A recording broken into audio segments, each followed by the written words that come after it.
Dear friends, welcome. My name is Alexey Ognev. I'm the CEO of the DigiU ecosystem. Today we have a webinar where we will talk about the latest updates. I will be answering your questions that you have asked in the chats, emailed us, or sent us via private message. And also, together, we will discuss the latest events in the ecosystem. Now, at the very moment you are watching this webinar, we are actually in the middle of listing the first commercial project from our ecosystem, a potentially massive unicorn, a powerful infrastructure story, and that's the AVA Cross-Curve project. You're probably watching both the live webinar and participating in the listing right now.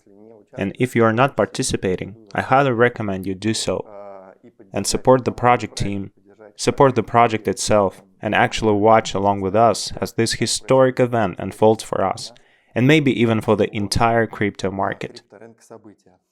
We have been working towards this for a long time, so please send us messages of support to the team and everyone involved in the AVA project, the Cross-Curve ecosystem, and everything connected to it.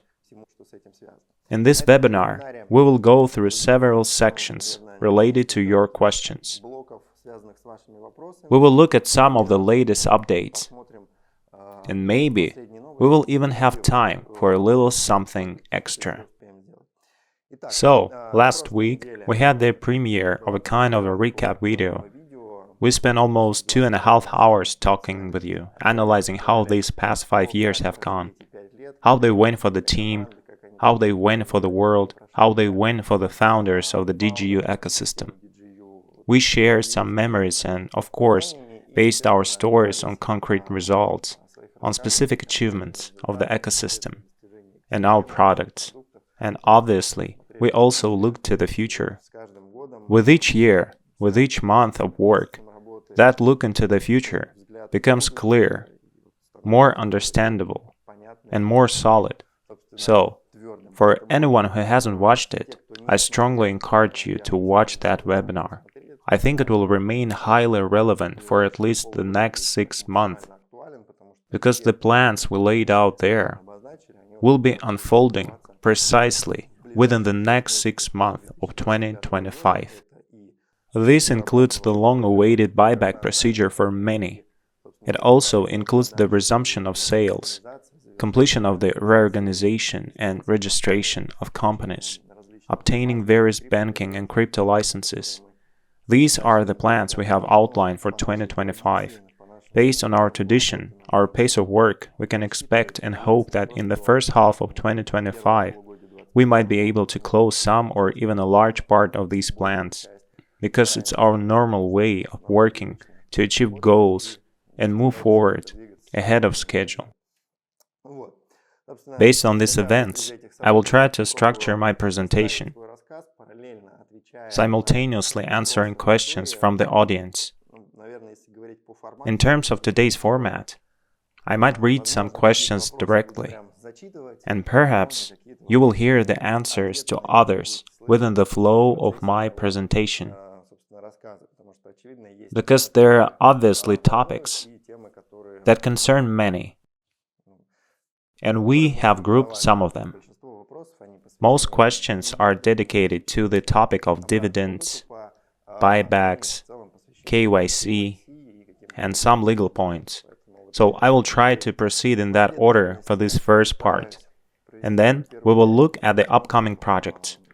Because in the last webinar, the topic came up of potentially launching a few more projects this year. Some under the umbrella of the fund.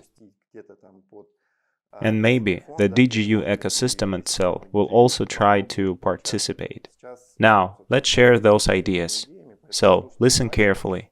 And as I always suggest, pay attention to the sequence of actions and thoughts.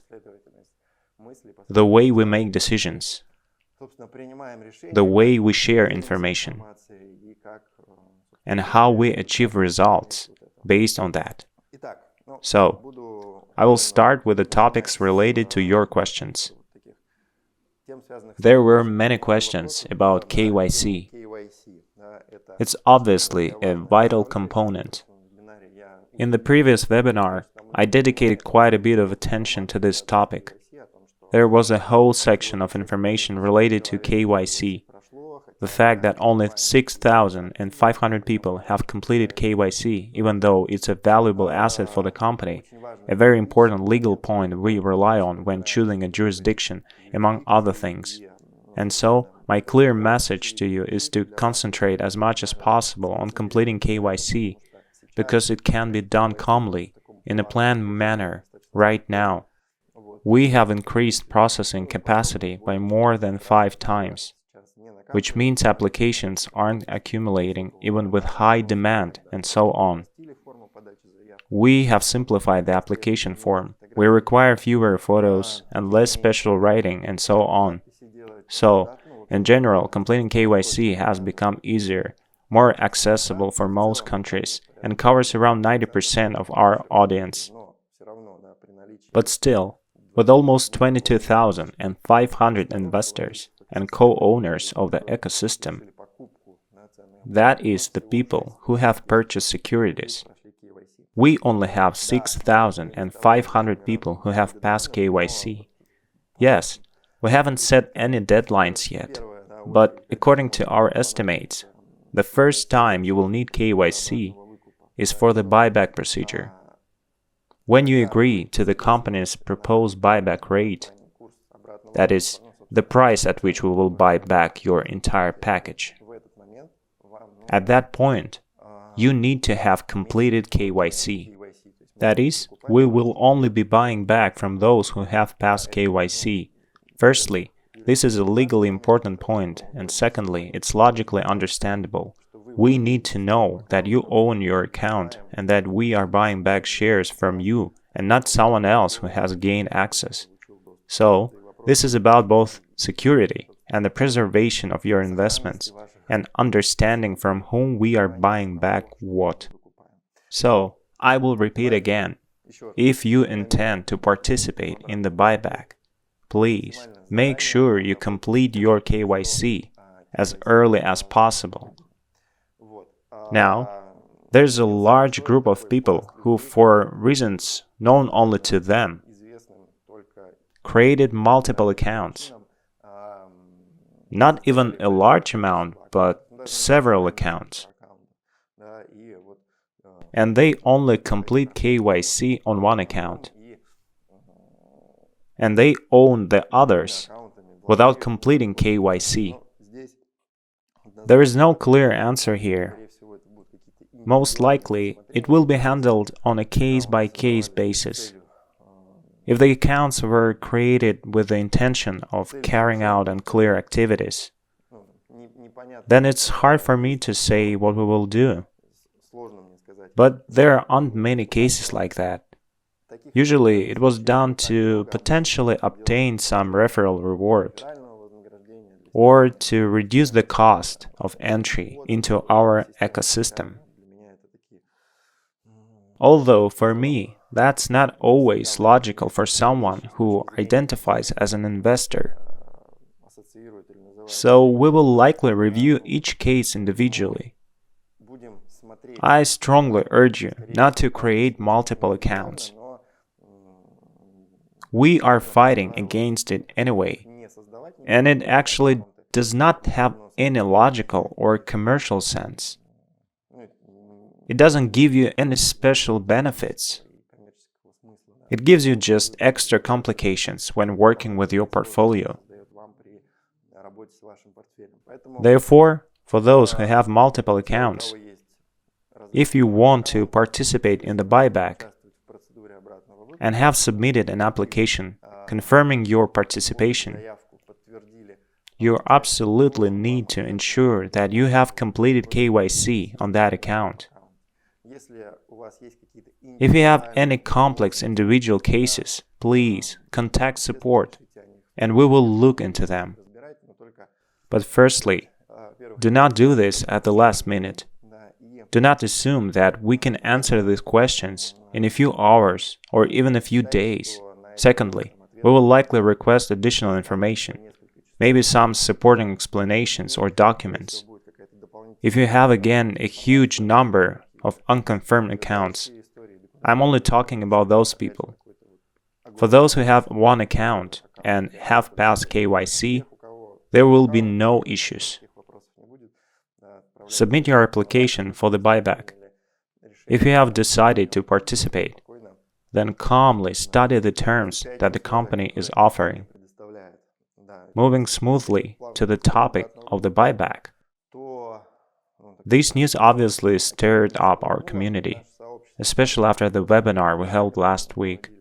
There was a whole section about the buyback, its ideological and commercial significance for the company.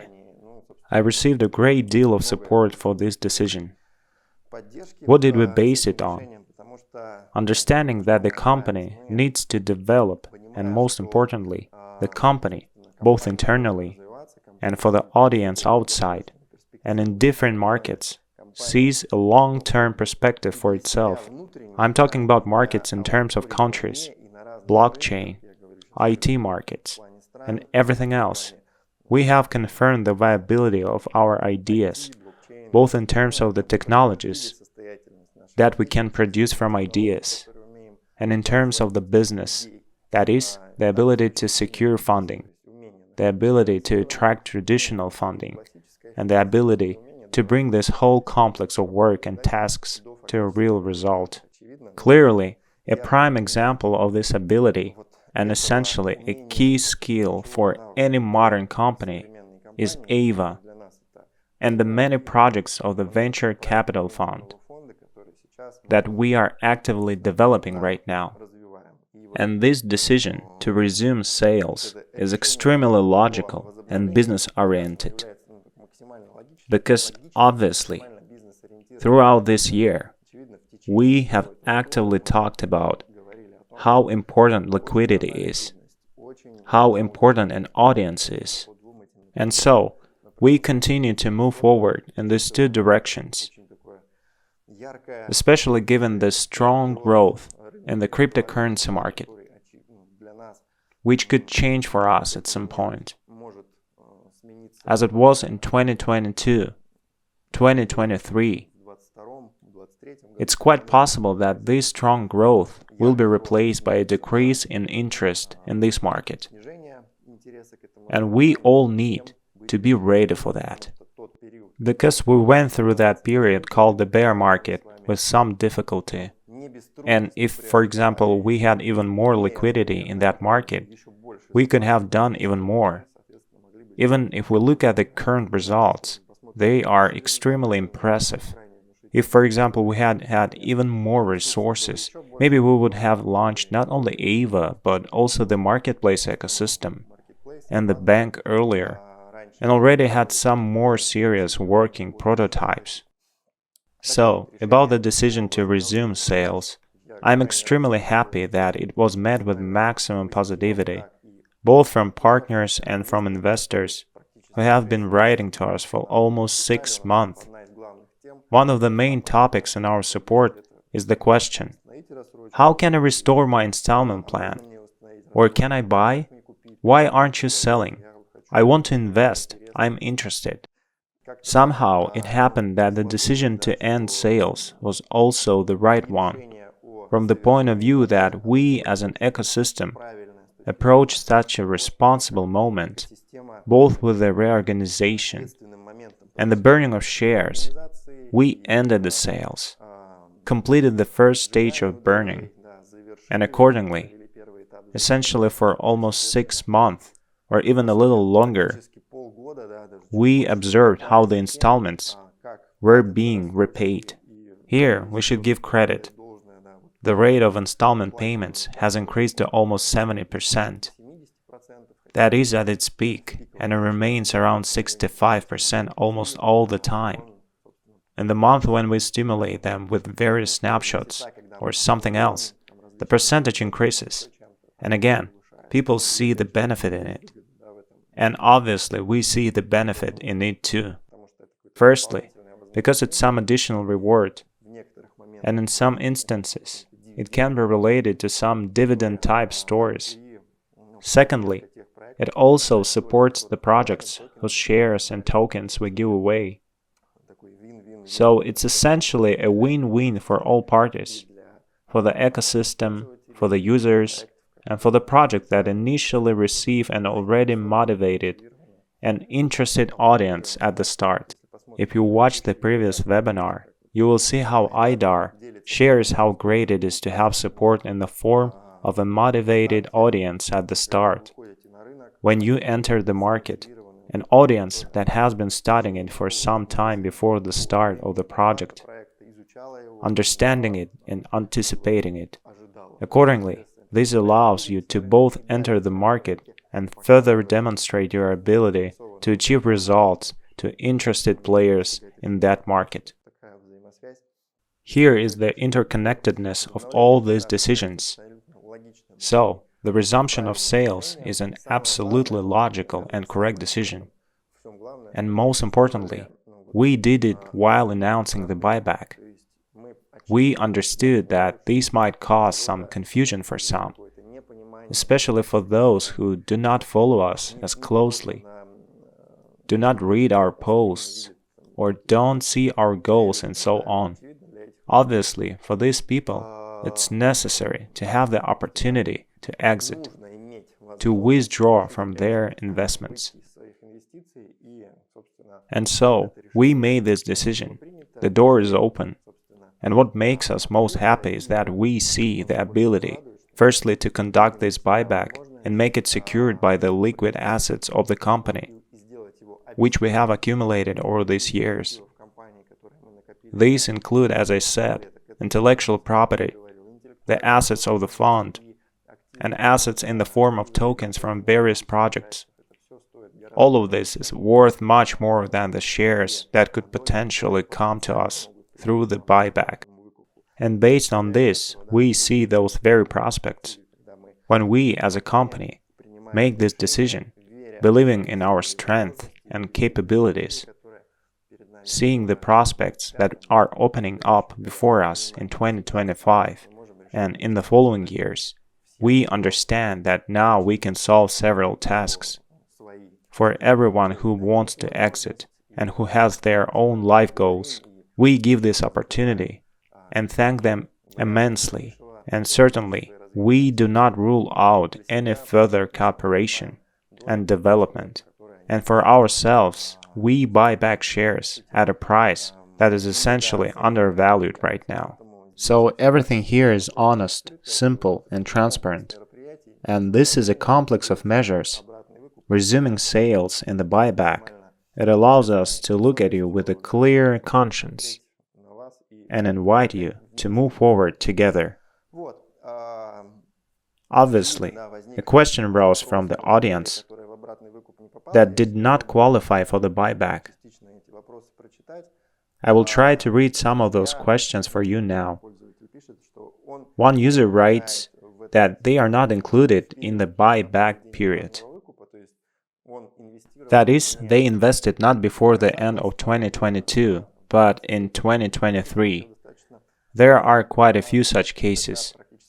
Although almost 70% of people are those who fell into this first large period. What will happen to the investors of 2023, 2024? Here we probably won't make any grand statements for now. We are not going to say that it will become a regular procedure, or that we will conduct something like this every 6 months. No. Firstly, right now, we will act as we have always acted. That is, we'll look at the results and act in the interest of the company and in the interest of our co-owners. What does that mean? It obviously means that for everyone who invested in 2023 and 2024 and who are acquiring securities now, you will also have the opportunity to make an exit. In venture capital terminology, to exit from your investments in some way. And the ways can be different. One of them is a buyback. The second way is to receive dividend income, which primarily covers your investment and then starts to bring in profit. And for example, the next option is a public offering of securities. But obviously, we are already applying and using both the buyback and dividend income. A public offering is an open question. We have repeatedly said that there is no explicit task to quickly run an IPO or to release a token, to go public specifically with the shares of the DigiU ecosystem as a parent company. Our goal is to build a large ecosystem, a large company, a corporation with $1 billion and $1 trillion capitalization, and to do it using traditional methods while also utilizing modern technologies. What does this mean? It means that there are always at least two methods. There is the public offering, which involves an IPO with all its risks, advantages, and everything else, and there is development as a private company. There are many of both types of companies on the market. You just know more about some and less about others. But you obviously use these products without asking how they are legally organized or whether they have gone public. But if you look at their valuations, they are no less than those of public companies. Therefore, talking about that way of exiting, we will probably do it a little later. If we talk about the adopted methods, the buyback, perhaps it will be conducted with some regularity. Overall, as I said, from a business perspective, this is a profitable solution for the company. From the perspective of our co-owners, it can also be assumed that it's beneficial based on your financial strategies, goals, and so on. So, this is the information for those of you who are not included right now. We have an idea, and we will most likely implement it, but only when we understand the exact number of applications that will be submitted for the buyback, so that there is a balance. We will arrange for a portion of this pool from the purchased shares to go to everyone who didn't qualify, to all the later investors, so they can receive some bonus, a small compensation. But for now, without any specific conditions, I've just said it conceptually. We will try to do it simply because we always try to take everyone's interest into account. So no more details for now, let's move step by step. We are gradually working towards it. The deadline for accepting applications ends in December. In February, you will receive an individual rate. I will tell you right away. It will be sometime in mid-February, definitely not February 1st. And then you will have the opportunity to make a choice. When you see the offer that the company gives you, you accept it. If you accepted it, then accordingly we buy back your entire portfolio. If you didn't accept it, or you didn't confirm it, then you can refuse or simply not confirm, and accordingly, your application will be cancelled. So, please be careful. I know that many have submitted applications simply because they are interested in seeing what the company will offer. And this leads to the next set of questions. What amount is the yield calculated on? What does a yield of 10 to 200% mean? Well, it means that on your investment in dollars, for example, we take the case that you invested $100. Then accordingly, considering your individual behavior within the ecosystem, you could say your reputation in the ecosystem. We will calculate the rate and offer it to you. It will be made up of many parameters. This includes the company's activity, payment discipline, participation in various contests and events. All of that will have some kind of impact. I'm not saying that if you didn't repost something on Telegram, we'll offer you the lowest possible rate. No, obviously, the most important parameter will be the date you became a co-owner of the ecosystem. So, if you're an early investor from 2019, when there was basically nothing yet, it seems right and logical that your yield should be higher. If you never used installments, but only made one-time purchases of packages, then you use the traditional model, not where you watch the rate, the development, and have the opportunity to refuse, but when you actually bought it, made a one-time purchase, as is generally assumed in any market.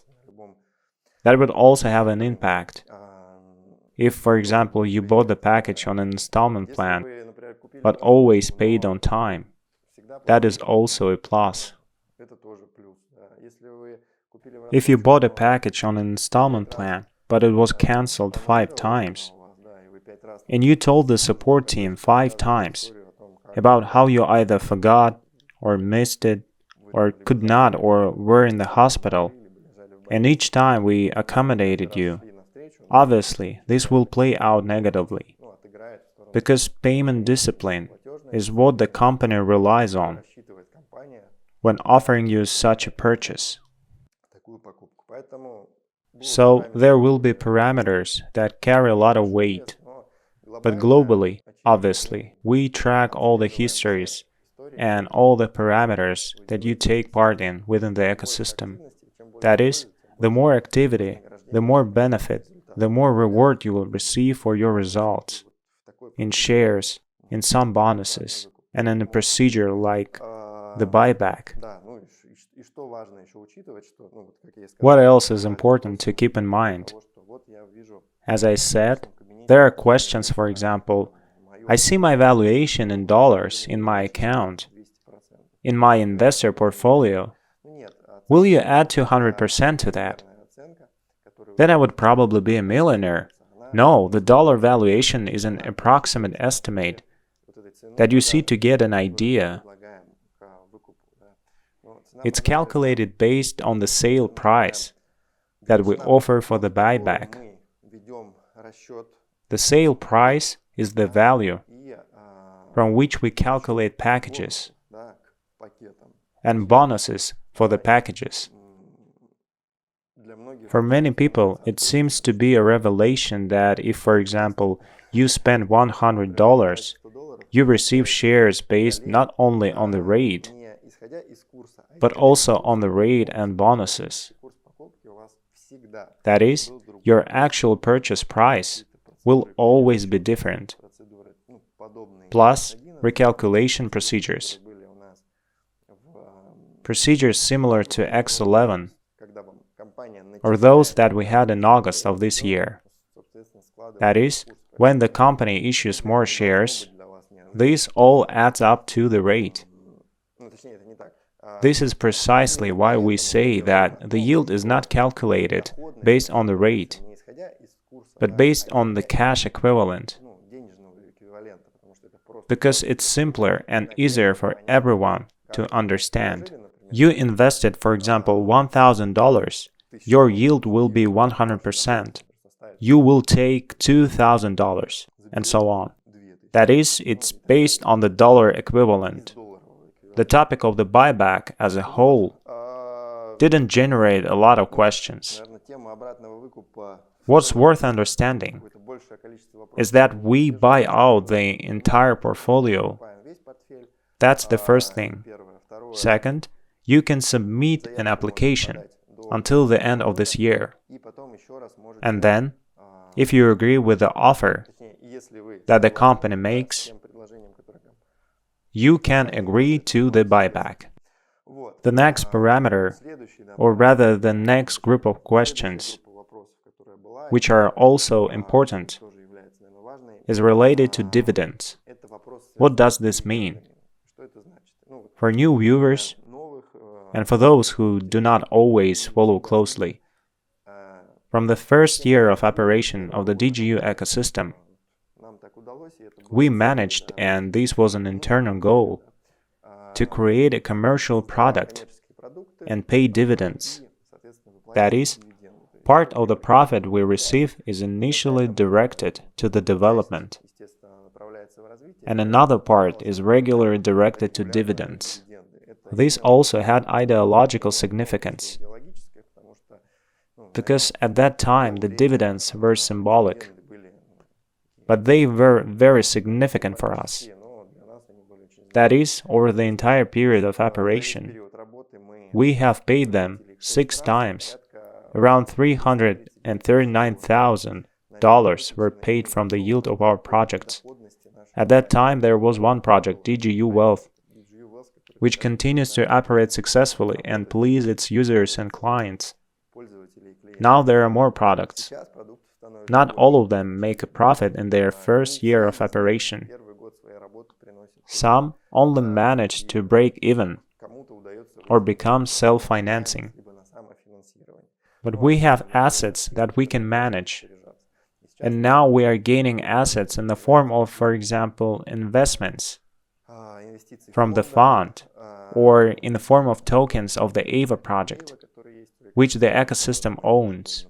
We will also direct them, for example, to staking, receive DAO votes, use them in some way to generate profits. What will we do? I'm telling you this conceptually now. We are getting more products. So, logically, the dividends should increase if the products are profitable. The question, will there be dividends, arose from the following context. In 2024, we stated that everything we receive, earn, will be directed towards development. And that's exactly what's happening. Do we see an effect from this? We see a huge effect from this. The results we're showing confirm this. The number of commercial products has increased by 460% in a year. The team's qualifications have significantly grown. Even more highly qualified specialists are interested in us and join our team, developing the products that we have and the products that are being created. For 2025, we won't make such a strict statement about dividends. That is, we will look at the actual results. 2 quarters pass, for example.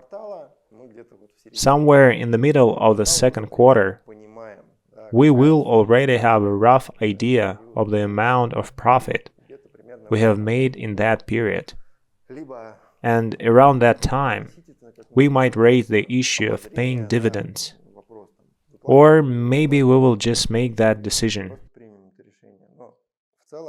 But overall, the logic is that dividends are possible in 2025, based on the results of the second quarter. Depending on the market situation, the company's goals, and the profit received. Because everything can change.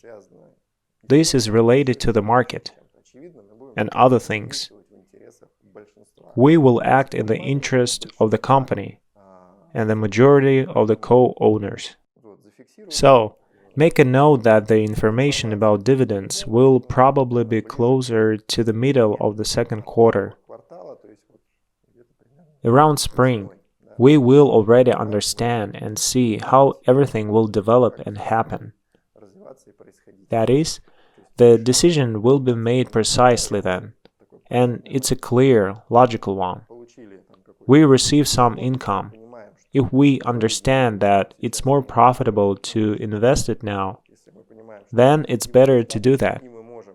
If we understand that there is enough income and we can pay out a reasonable amount, that will please our co-owners, really change something important, their attitude towards the company, then, of course, we will do that. But again, for everyone who asks these questions, it always becomes clear to me that you're not exactly, shall we say, in the market. You do not fully understand how companies develop, where you can make money, how to make money, and how large corporations reach the point where they started paying their people, their co-owners, a significant amount of dividends, and in which year it happened. My recommendation is simply to study the companies you always use. When did Google start paying dividends? When did Coca-Cola start paying? When did Samsung start doing that? And how did they get to that? what was their journey, you will see that there were at least 7, 8, 9, 10, and sometimes 16 years before the first significant event. Of course, we want to be the ones who, from the first year, made several 100,000 people millionaires and launched some super product. Yes, that's possible. And we are moving towards that. But examples of real companies show something else. They point to a different model.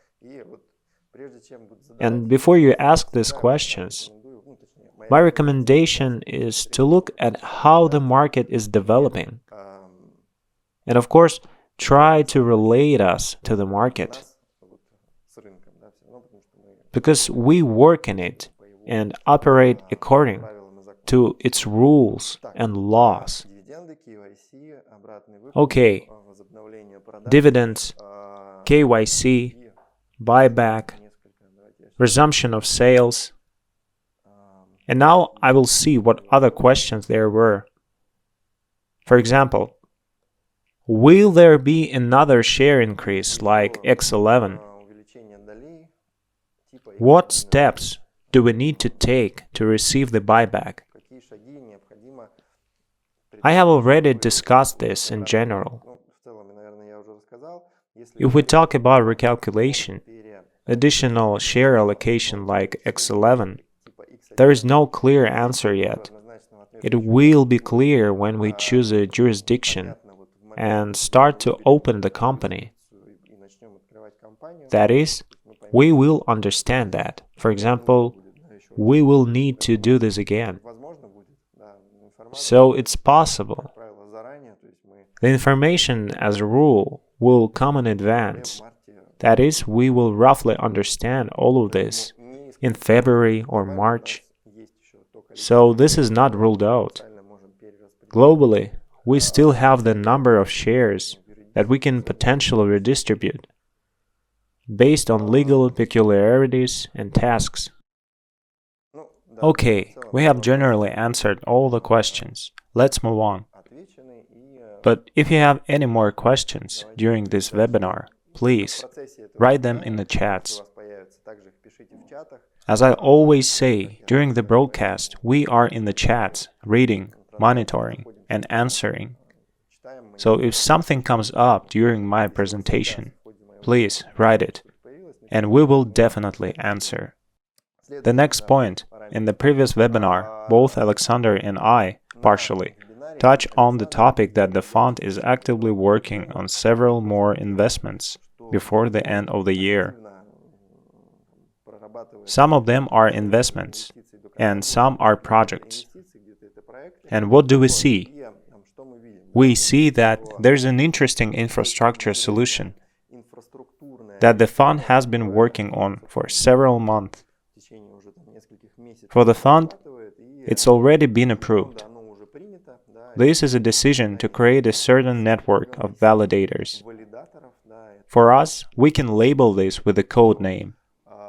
Creating a network of validators for blockchains with which the funds have serious relationships.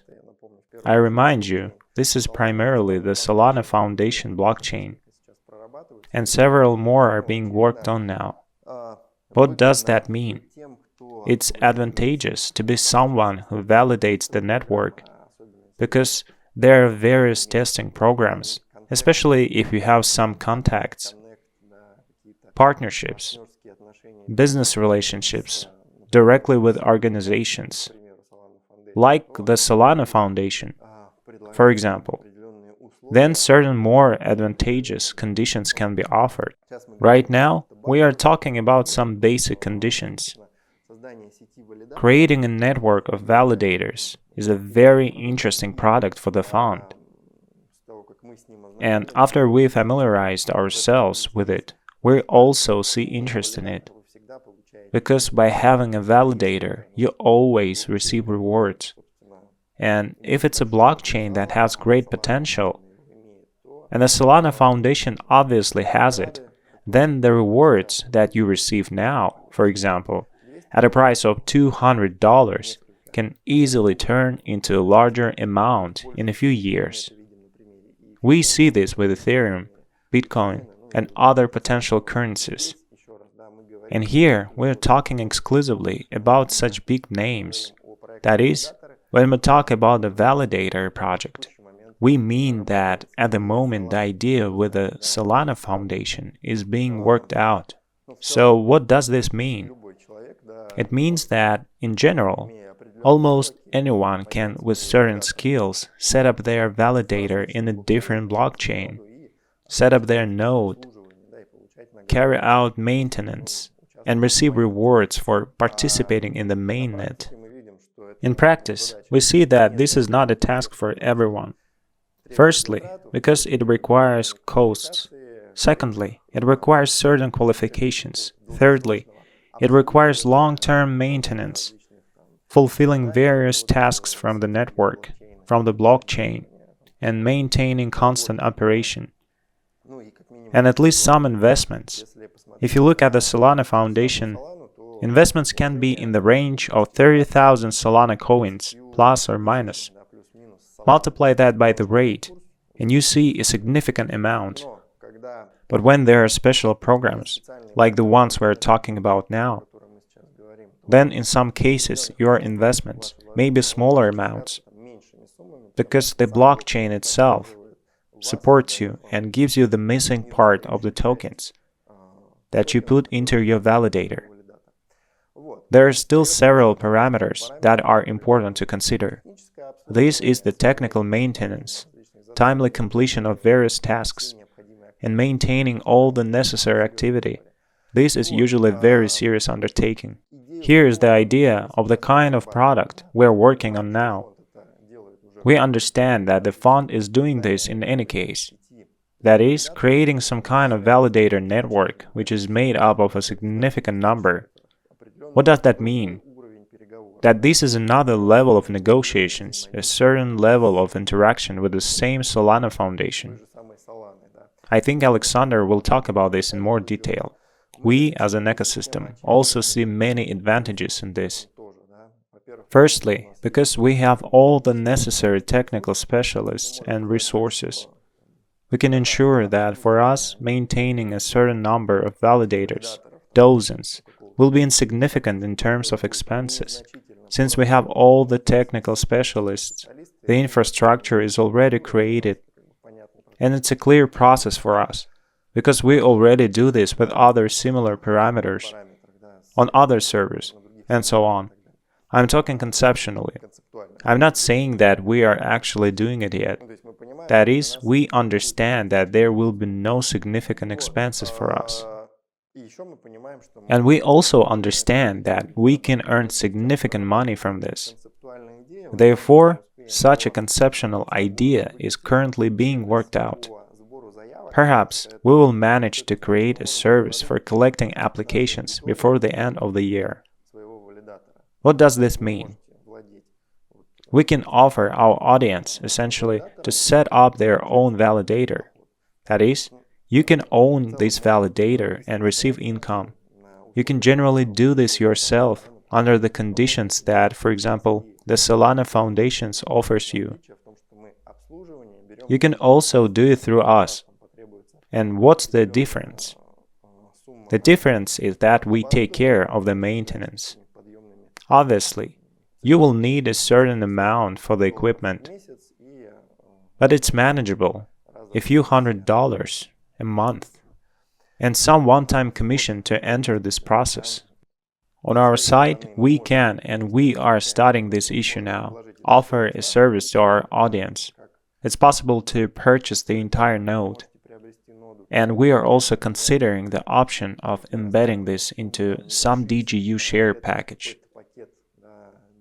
That is, for example, you buy a package for $5,000, $10,000 or more, express your desire to become a validator. Because in the future, you will need to pass KYC to sign an agreement not with us, but with the Solana Foundation to deposit the necessary amount of Solana. as the owner of the validator. Right now, it's about 100 Solana. If you multiply that by the current rate, it comes with a significant amount. Therefore, obviously, this product isn't for everyone. But if we look at the potential, we see that this could be another product, but at the same time an infrastructure-based, solid one, providing a partnership with a serious market player. And we now, for example, have close ties with Curve through Ava. Why not have the same close ties with the Solana Foundation? We look at the long-term prospects and understand that we can organize this reliable product. So follow the news. Obviously, the product will appear, but it definitely won't be for everyone. I'm sharing this information for you to think about. Stay tuned for updates. If anyone is interested, write your questions. Globally, there is nothing secret in this product. On our site, we provide a kind of maintenance service, which allows us first to reduce expenses, second, to make a profit, and third, to provide everyone who wants it, if there are any, with a large number of nodes. But for you, this is a certain kind of commitment and expense. And as I said, we are not offering this product to everyone. So, if questions or ideas arise, or if you have already partially made a decision, write in the chat. I'm not saying that this product has already appeared, or that it will launch this year. We are studying the demand right now. If our audience who is watching us now expresses a desire, then this product will exist. The fund already has it, and maybe we will raise some nodes for ourselves as the DigiU ecosystem, and accordingly, we will also make money from this. So why shouldn't we make it so that you, as interested parties, those who have been developing with a company for a long time, have this opportunity? And new people who come acquire a large package, and it includes this service that provides them with a validator. I think it sounds very cool. It's worth noting that there will be a limited number of such validators. Therefore, stay tuned for updates if you're interested. The details will be available by the end of the year. And about the product launch a little later. And the most perhaps exciting, joyful, and awesome news, which might be at the end of the year, and that we have been waiting for with such anticipation, is the Ava listing. You are watching this webinar on December 20th. We recorded it on December 18th. That is a few days earlier, and you most likely already know how everything went. We are preparing right now, keeping our fingers crossed, and we clearly understand that these are top exchanges. These are Gate, KuCoin, MEXC. These are serious exchanges for listing. I know for sure that the team has been working towards this for a very long time. And right now, almost no one is sleeping. Everyone is working, everyone is preparing. So, congratulations to everyone on this event. I urge you to concentrate as much as possible and support both the team and the token. And watch what this turns into. You have been following this for several years now. But here it's important to consider that Ava is such a serious infrastructure project with big partners, with major funds on board, and a round A is already being prepared. I think there will be details next year. This is for the development of the product. This is a product with incredibly impressive indicators already. $2 billion in transactions, a large amount of locked liquidity, more than $20 million at the moment, the safest one. If anyone hasn't used the Ava bridge and all the infrastructure created by us, be sure to use it. It's easy and simple. With just a few clicks, you can move liquidity, and it's very awesome. In general, Ava closes a large number of key performance indicators. And now the moment of the token launch is happening, which also has a lot of utility, applications in itself. And the model is created so that it will grow in the long term. We see that the market can be different. But in the long term, the tokenomics model that the team has chosen is a traditional model that is already becoming a standard in the market. This is a model somewhat similar to Curve Finance, and that's a top player in the DeFi market. Therefore, in the long term, the model is such that the token will grow.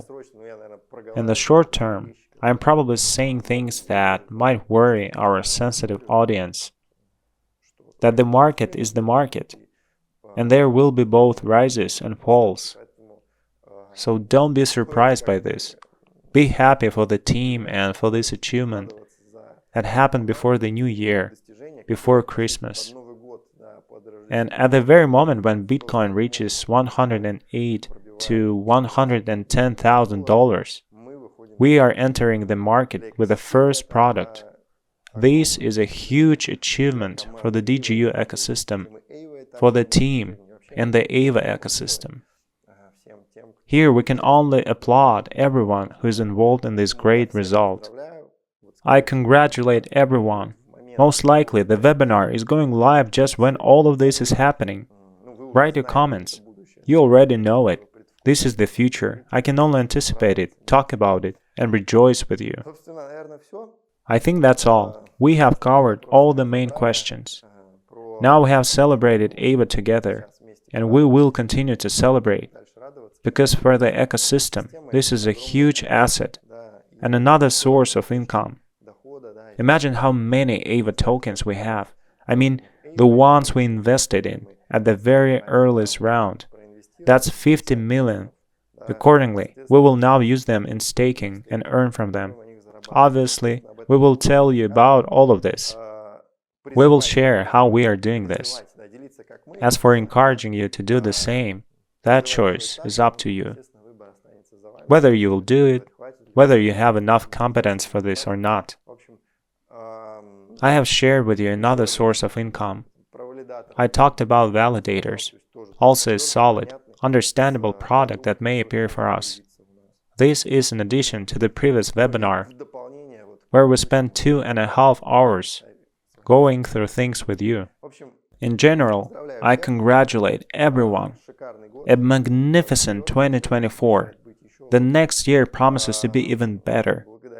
Thank you for the time we spent together today, for the questions you asked. Merry Christmas and Happy New Year. Take care.